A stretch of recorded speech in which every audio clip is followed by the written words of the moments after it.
Our hearts beat to the city streets. We began to feel the fire.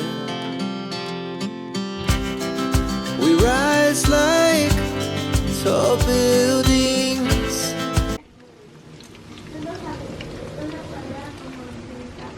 Hello friends, Haley's helping me preparing lunch.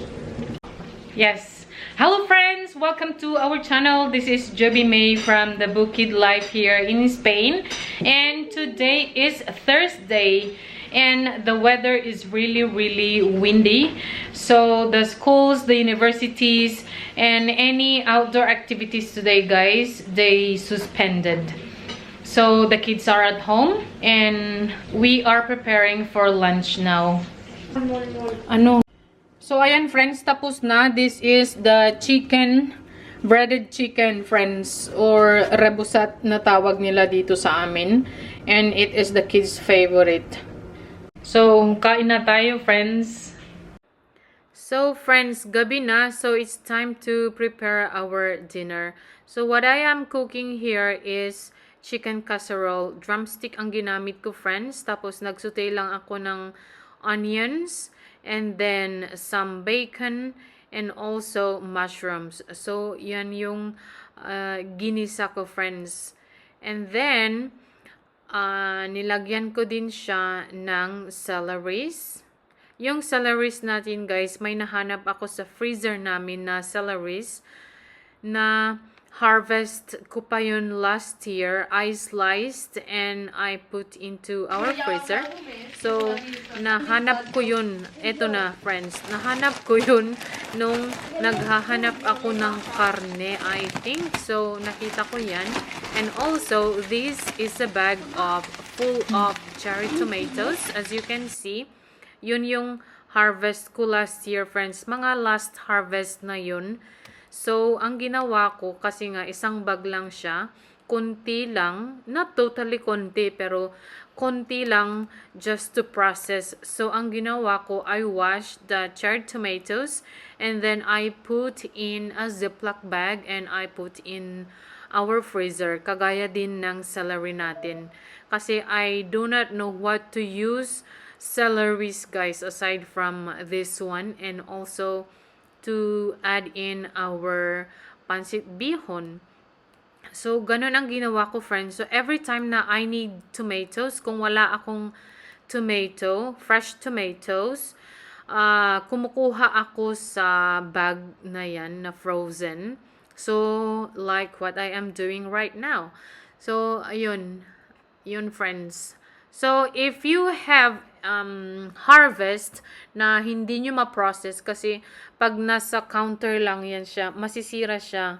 Tapos, syempre, mga last na kasi yan na harvest natin, guys. Kaya may mga green, yellow, and also, there are different varieties of tomatoes natin. May blush na tomato. So, as in na, maganda siya, friends. Kaso nga lang, kasi madami na kaming nakain na tomatoes last summer. So, parang medyo nagsawa na. So, hindi namin nakain as fresh. So, yun nga ginawa ko. I put in the freezer.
very nice, guys. Wow. So let's add this into here. Because this one will give color and also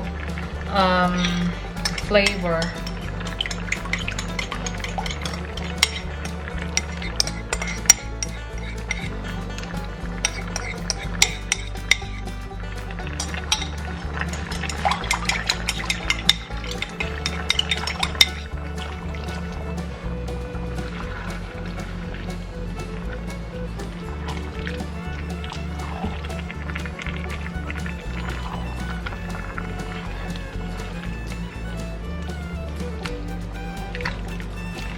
And so we are going to put this into the oven, guys, for at least 30 minutes in 180 degrees Celsius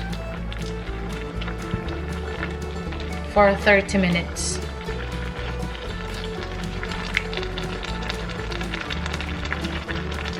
But first I have to add salt and pepper, because I didn't add any salt a while ago. So let's add that one. And ground black pepper.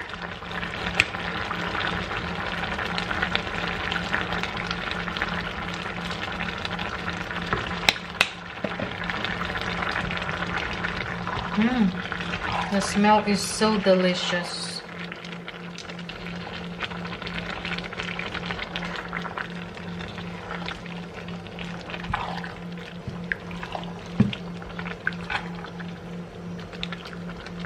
Wow, it is so delicious, friends.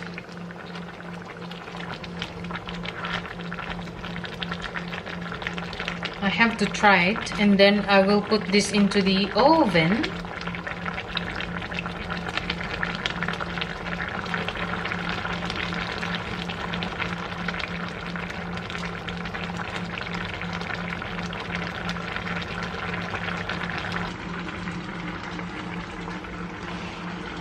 Hi.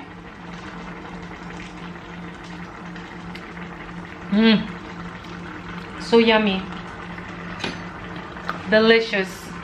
So ilagay natin ito sa oven para maluto siya ng mabuti, guys.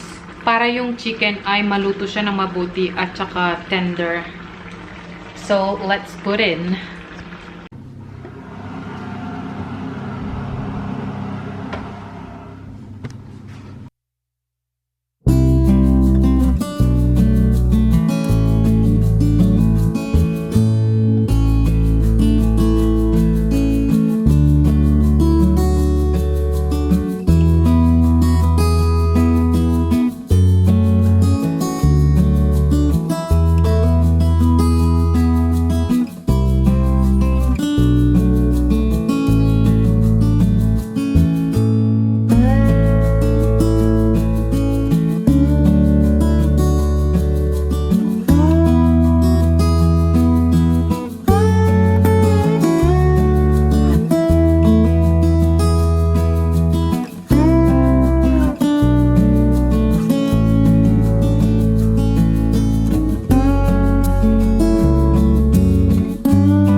Okay, so ito na friends. Katatanggal ko lang sa oven. And wow, it's so delicious. This is for our dinner tonight, friends. So ito na lang ang natira, friends. 3 hiwa. At nasarapan sila, as you can see, kung gaano kadami. Tapos na lang ang natira.